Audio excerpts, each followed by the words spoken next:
pessoal? Tudo tranquilo aí? Tudo jóia? Vamos lá, terceira parte da nossa aula sobre estruturas condicionais, operadores e etc. Agora essa aula é um pouco mais prática, hein? Então vamos começar imediatamente com vocês aqui com essa parte da aula, ok? Então vamos lá. Vamos fazer algumas observações iniciais breves, somente para ver. O que nós já vimos os operadores de atribuição, nós já vimos também os operadores aritméticos e os operadores relacionais. Agora a gente vai ver como usar. Então nós veremos as estruturas condicionais, porque operadores aritméticos até a gente já sabe como usar. Atribuição também. Bom, agora então a gente vai entrar numa parte muito importante da programação. Por que eu digo isso? Porque eu costumo dizer o seguinte, que a programação ela possui 4 pernas de uma mesa, como se fossem 4 pilares da programação.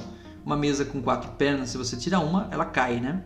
Então, um dos 4 pilares da programação, além do que nós já aprendemos, que é algoritmos lógicos, o segundo pilar da programação, da lógica da programação, é as estruturas condicionais. Praticamente não existe um programa que não tenha estrutura condicional, que não tome decisões, que não desvie o programa. Muitas vezes as pessoas chamam de desvio condicional. Por quê? Porque o programa, ele como faz um desvio para um lado ou para o outro, ele tem que tomar uma decisão quando o programador não está lá junto com ele, ou o operador não está lá junto com ele, né? Senão não precisa de computador, não é verdade? Então, a gente vai ver essa prática aqui hoje, que é muito importante. Bom, o que são estruturas condicionais? Você se pergunta. Em um programa sem estrutura condicional, não pode decidir sozinho quando surgir uma situação em que o algoritmo tem 2 ou caminhos ou mais para uma tarefa dependendo de um fator condicional. O que eu quero dizer com isso? Quero dizer o seguinte, que o programa, por exemplo, uma máquina que está guilhotinando alguma coisa lá, tem uma guilhotina assim, ó, pá, cortando papel. Aí tá lá cortando papel. Alguém coloca a mão lá, um sensor indica que tem a mão, que a mão do sujeito está embaixo. Só o sensor indicando isso não adianta nada. A máquina precisa ter uma programação para dizer: se o sensor estiver acionado, não corte o papel. Então isso é uma estrutura condicional. É que o programa vai se deparar com decisões e nós temos que estruturar elas aqui na programação. Como a gente já viu, a gente usa os operadores relacionais para fazer isso. Muito importante. Bom, importante também é isso. Na linguagem C#, que nós vamos usar aqui, e muitas outras linguagens semelhantes, como C, C++, Java, PHP e outras, as estruturas começam com um simples teste condicional e um bloco, caso o teste for verdadeiro, vai ser executado. Então esse é o modelo mais simples da estrutura básica if, que você está vendo aqui. Então tudo começa com if. Como é que se escreve isso? Bom, antes de eu escrever como faz isso no C#, gostaria de mostrar para você um fluxograma para você entender como é que vai desviar o programa.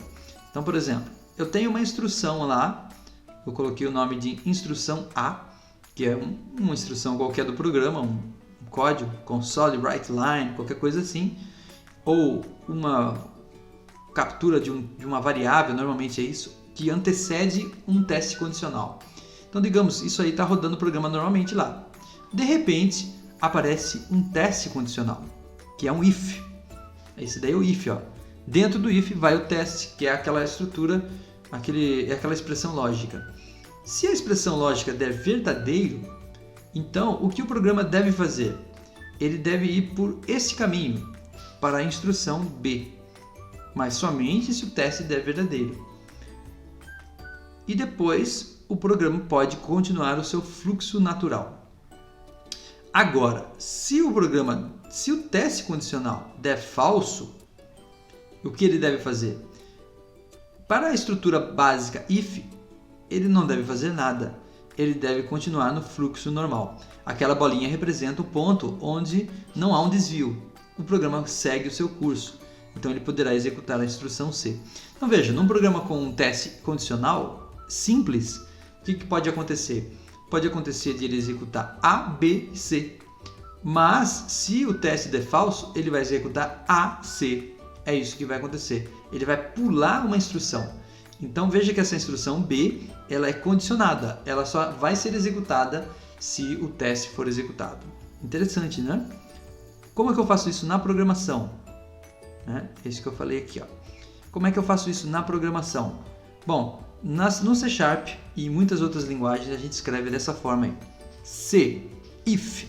If, presta atenção na sintaxe, isso aqui tem que ser perfeito, porque senão o programa pode dar erro.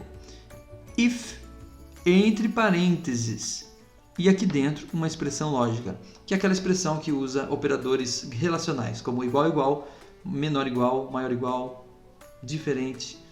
Aí eu abro o bloco. Olha a importância dos blocos.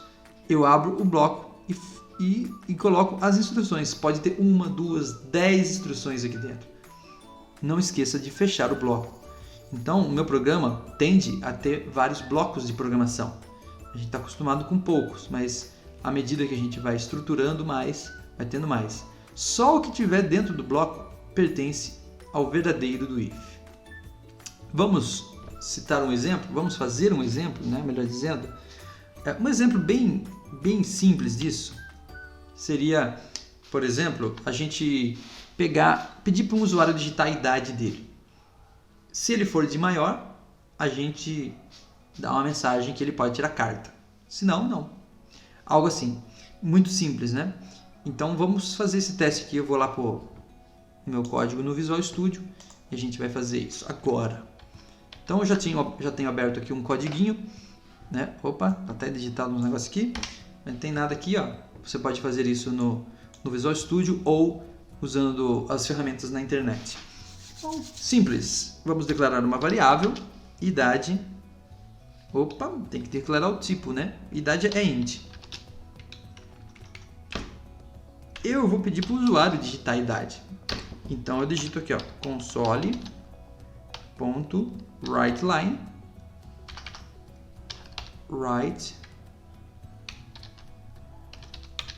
Peço para ele digitar a idade para nós. Digite sua idade. Tem console, tem 2 N's aqui, né? Aí não vai funcionar. Bom, aí você aprendeu na aula passada, né? Que a gente vai capturar aqui, ó, idade igual a int.parse, que tem que fazer uma conversão, porque o console.readline ele vem no formato texto. Aí a gente converte para inteiro. Pronto.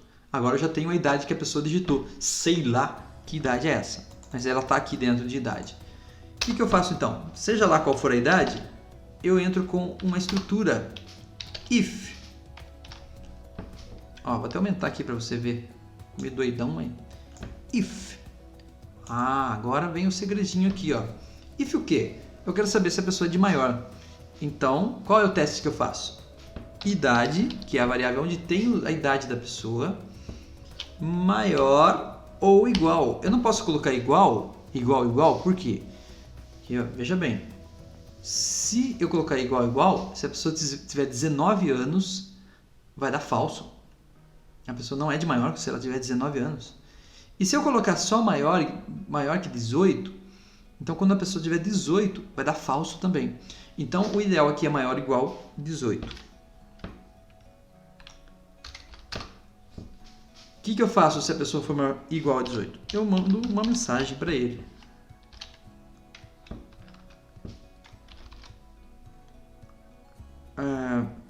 Diga seu CPF para tirar carta. Sei lá, digamos que seja um robozinho que vai ajudar a pessoa a tirar a carta. Aqui é write, né?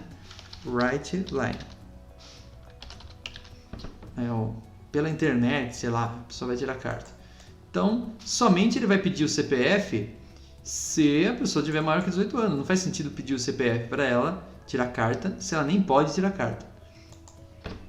Depois eu dou uma mensagem aqui fora do if, ó.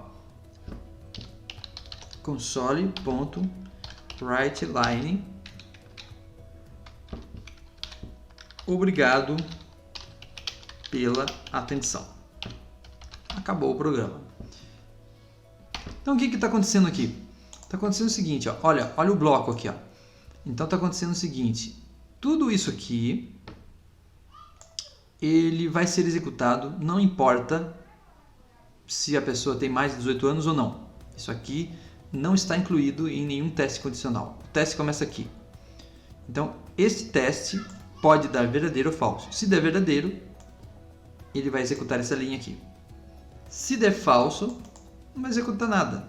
Ele vai pular isso aqui. Mas essa linha aqui, ó, presta atenção. Essa linha, ela não está dentro do bloco do if. O que significa isso? Se a pessoa tiver 18 anos ou não, ela vai ser executada. Então, lá no nosso desenho, ela representa, ó, vou até mostrar para vocês o desenho. Ó, lá no nosso desenho, vamos voltar aqui um pouquinho, só para você relembrar. Aqui, ó, esse desenho. Nesse desenho, aquela linha, ela representa a instrução C. A instrução A seria o quê? A instrução A seria tudo isso aqui. Isso aqui seria o A. Isso aqui é o teste. Isso aqui é o B. Isso aqui seria o C, porque isso aqui já terminou o if. Então, é aqui uma continuação do meu programa. Eu posso continuar. Não importa se o teste deu verdadeiro ou falso. Certo? Legal, né? Muito bem. Muito excelente. Totalmente excelente. Continuando aqui. Então, o teste que eu fiz é mais ou menos parecido com esse daqui, né? Digite sua idade, tal. Não está aí o exemplo que eu acabei de falar. Pessoal, então este é o mais simples que existe. Não existe nenhum teste condicional, nenhuma estrutura mais simples que essa, onde somente o verdadeiro tem um bloco. Mas, às vezes, eu quero usar os dois blocos, quer dizer, eu quero usar as duas coisas. Se for verdadeiro, eu quero fazer uma coisa, se for falso, eu quero fazer outra. Eu quero criar dois caminhos para o meu programa. Então, como é que eu faço isso? Vamos lá. É o que está na sequência. Então, na sequência, uma coisa importante agora é o seguinte. Na estrutura básica, somente programamos para caso a expressão lógica seja verdadeira. Mas, se quisermos programar o bloco falso também, temos que usar a estrutura if-else. Agora mudou um pouquinho. Ah lá, agora é if-else. Como é que eu monto essa estrutura? Antes de eu montar a estrutura, deixa eu mostrar para vocês como é que isso dá no fluxograma. Então tá lá, a instrução A está sendo executada normalmente, igual ao programa anterior. Chega o teste. E até aqui está igual. Aí esse teste, ele pode dar verdadeiro ou falso. Se ele der verdadeiro, então o caminho dele segue pela instrução B. E pronto. E depois que a instrução B for executada, o programa segue a linha normal.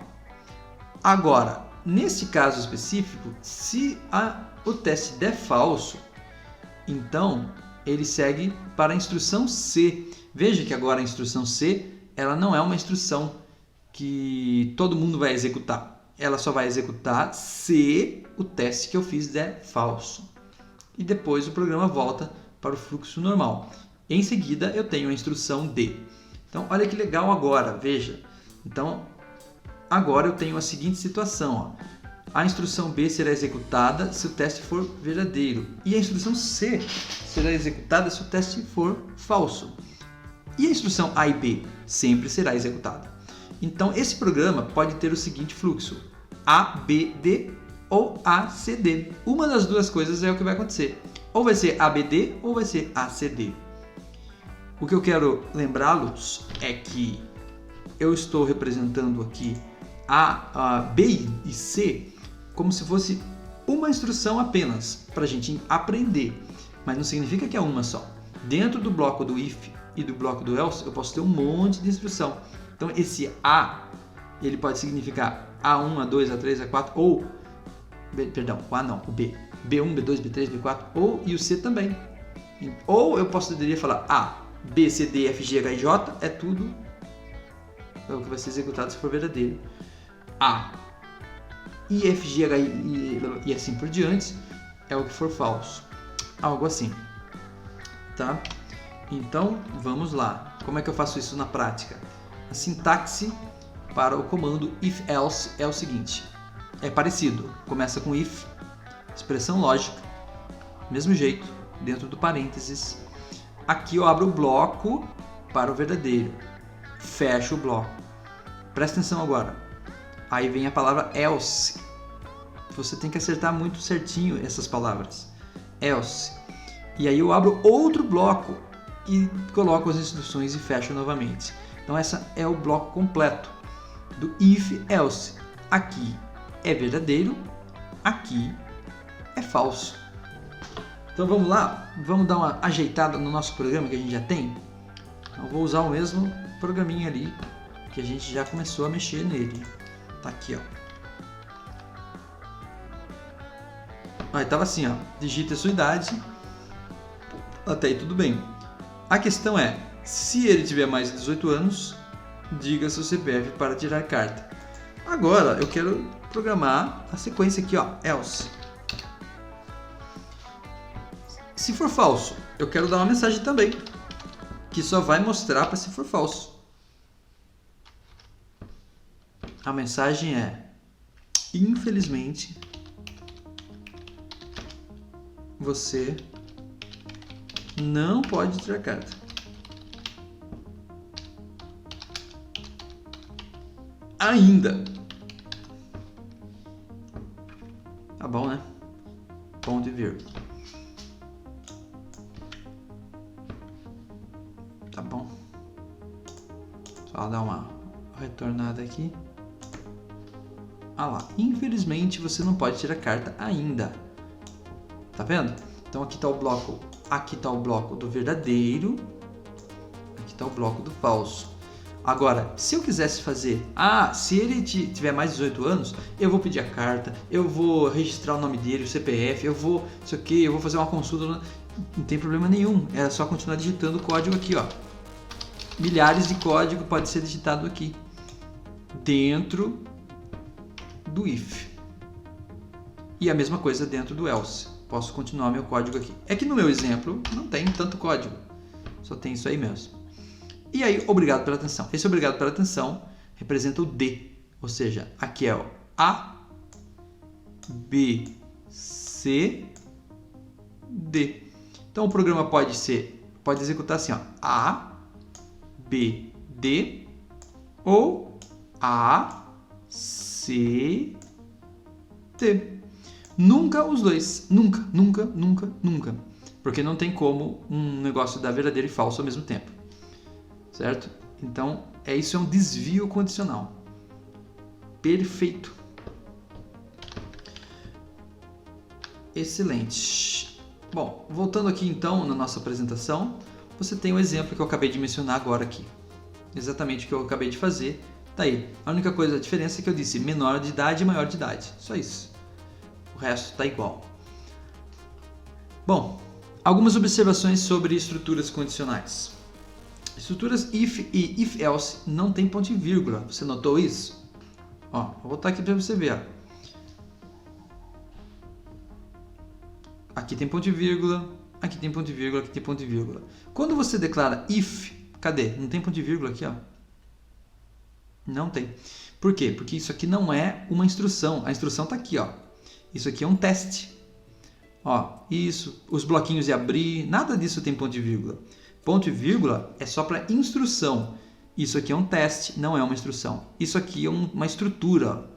Else também não tem. Então, cuidado, tome cuidado. Ponto e vírgula só nas instruções. Outra coisa, na estrutura if-else somente a cláusula if tem teste lógico. A palavra else significa senão. Então, se senão, se senão. Ou seja, caso contrário. Significa que se não for verdadeiro é falso. Então, mais uma vez, voltando aqui, ó, para você ver. Olha lá. Aqui tem o teste, ó. Olha o teste aqui. Vou marcar aqui o teste para você. Ó, aqui tem o teste. Muitos acham que tem que colocar um teste aqui também. Não tem que colocar o teste. Se você colocar o teste ali, você vai ter feito uma coisa errada. Isso é um erro. Por quê? Porque else significa se não. Se isso for verdadeiro, faça isso. Se não, faça isso. Entendeu? Então, por exemplo, se eu perguntar para você, você gosta de futebol? Você vai dizer não. Aí eu venho e pergunto de novo a você, e você então não gosta de futebol? Você vai dizer, idiota, eu acabei de dizer que eu não gosto. Então não preciso perguntar se você gosta e se você não gosta. Eu só preciso perguntar se você gosta. Concorda comigo? Então é isso. Essa é a sequência. Você tem mais de 18 anos? Não. E você tem menos de 18 anos? Não faz sentido fazer uma outra pergunta, né? Então, isso significa caso contrário, else. Então, fica bem registrado aqui, tá? Essas duas observações aí. Observações finais. Vamos lá. Então, só um segundinho aqui, que eu preciso colocar bateria no meu aparelho.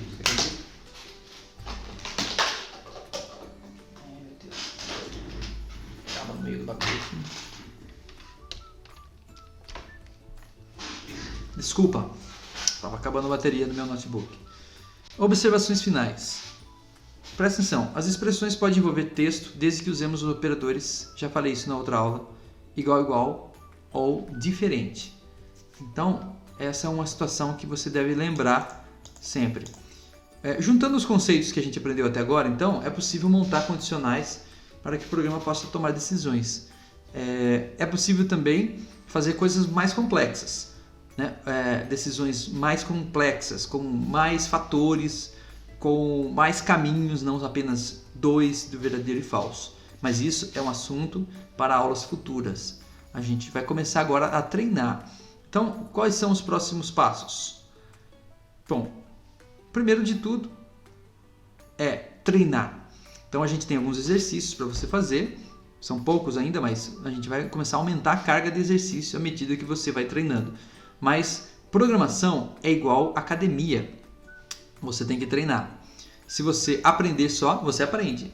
É assim que faz o supino. Mas se você não fizer, você não fica fortão. Então, se você não treinar programação, você não fica bom em programação. Isso é uma verdade fundamental. Então, um dos passos aqui é treinar. O outro nas próximas aulas, nós vamos criar expressões lógicas compostas, usando operadores lógicos, e vamos ver quais são os operadores lógicos. Também vamos criar estruturas condicionais que permitem mais de dois caminhos, além do verdadeiro e falso. Então, a gente vai deixar um pouco mais complexo, tá bom? Que hoje ainda foi meio tranquilão. Bom, então, por enquanto, é isso. A nossa aula então está chegando ao fim. Agradecemos aí a sua atenção. Qualquer dúvida, tire com a gente. Mas vejo vocês aí numa aula futura, ok? Tchau!